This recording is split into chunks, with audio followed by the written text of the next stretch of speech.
जी फैसल, आप एग्री करते हैं जो हिना रबानी खर साहिबा ने कहा? जी मैं बिल्कुल देखें चीज़ों से मैं एग्री करता हूँ, क्योंकि जब भी जो भी पॉलिटिकल पार्टीज़ के लोग मेजॉरिटी टीवी चैनल्स पे है, चाहे वो पाकिस्तान में थे, चाहे वो बैरून मुल्क चैनल से, इंटरनेशनल चैनल से, कुछ को मैंने भी इंटरव्यू दिया, कुछ को मुख्तलिफ उन्होंने दिया, तो सब ने पाकिस्तान का ही मुकदमा पेश किया। कोई ऐसा नहीं था जिसने पाकिस्तान का मुकदमा पेश न किया हो। हर ने पाकिस्तान की बात की, पाकिस्तान की सलामती की बात की, पाकिस्तान के डिफेंस सोर्सेज की जो फोर्सेस की बात की। तो हम सब जो है वो तकरीबन एक ही उस पर बात है कि जो है ना, हम सब एग्री करते हैं इस चीज़ों से। और फैसल, मौलाना फजल रहमान ने ये भी कहा कि पाकिस्तान ने गज़ा का बदला भी लिया है। ये भी एक बड़ी स्टेटमेंट है जो मुस्लिम उम्मा को हम दे रहे हैं। देखें वो इस हवाले से मौलाना फजल रहमान साहब कह रहे थे, क्योंकि अगर आप देखें इंडिया को बैकिंग थी इसराइल की। जब ड्रोन्स है तो सारे इसराइली जो है वो मेड ड्रोन्स जब पाकिस्तान पे हमलावर हुए, इसराइल जो है वो देखें इस वक्त जो पाकिस्तान पे हमला हुआ सिर्फ पाकिस्तान पे नहीं था, बल्कि ये सी पैक पे था, चाइना पे था। जो इंडिया अफगानिस्तान की सरजमीन पाकिस्तान के ख़िलाफ़ इस्तेमाल कर रही है वो चीज़ें थी।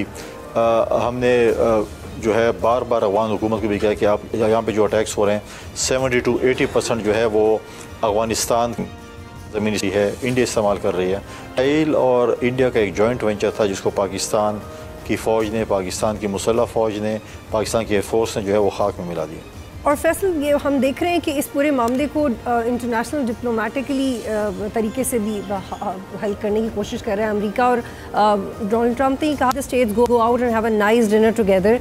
और वो जो डिनर करवाना चाहते हैं अमेरिका, पाकिस्तान और इंडिया के दरमियान, वो एक यूज़फुल टूल होगा डिप्लोमेसी में, और ये हो सकेगा जैसा ट्रंप चाह रहे हैं। देखिए हमने हमेशा कहा है कि हम बराबरी की बुनियाद पे बात करेंगे, हम कश्मीर की बात करेंगे, हमारे जो इश्यूज़ हैं इंडिया के साथ वो सिंध तास मौदा है, बाकी चीज़ें हम बराबरी की बुनियाद पे बात करेंगे। हम कभी भी कमज़ोर विकेट पे नहीं खेलेंगे।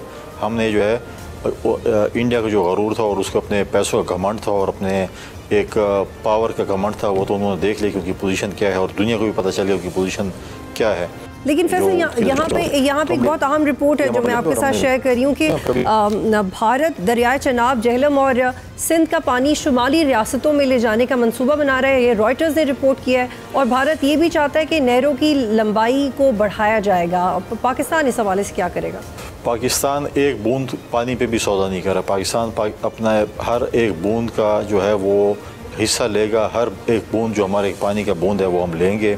हम किसी चीज़ से बैक ऑफ नहीं होंगे। और आप देखेंगे आने वाले दिनों में कि हम अपना मुकदमा जो पेश करेंगे, हम अपना जो इश्यूज़ है वो सामने रखेंगे और फिर हम किसी चीज़ पे भी कंप्रोमाइज़ नहीं करेंगे। हम अपना जो जितना भी हमारा हक है हम उस बिल्कुल उसको लेंगे।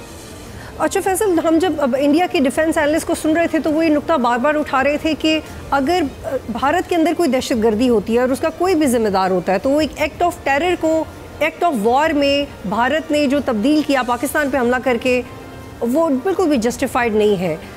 ये जो एक अप्रोच है भारत की, स्पेशली मोदी की, towards relations with Pakistan particularly, ये उसको नुकसान पहुंचाएगी या इलेक्शंस में फ़ायदा पहुंचाएगी? हम इसके हवाले से कैसे स्ट्रैटेजी बनाते हैं? देखें, जब से मोदी वज़ीर आज़म बना है इस पूरे रीजन को वो डिस्टेबलाइज़ करना चाहता है। वो इसने अपने हिंदुस्तान के अंदर जो चीज़ें की हैं वो भी आपके सामने है। उसको गुजरात का कसाई के नाम लक़ब दिया गया था। वो क्यों दिया गया था? कतर में उनके लोग पकड़े गए, कनाडा में उन्होंने जो कुछ किया, यूएस में जो उन्होंने किया, सबके सामने है। उसने हमेशा इस चीज़ को किया। वो हमेशा जो है वो मेंटली सिक पर्सन है। उसके ऊपर जो है आप कभी भी ट्रस्ट नहीं कर सकते हैं। और वो इसी किस्म की जो है वो चीज़ें करता रहता है ताकि जो है वो ये रीजन डिस्टेबलाइज हो, ये इलाका डिस्टेबलाइज हो। सब्सक्राइब करें और बेल दबाएं ताकि कोई खबर रह न जाए।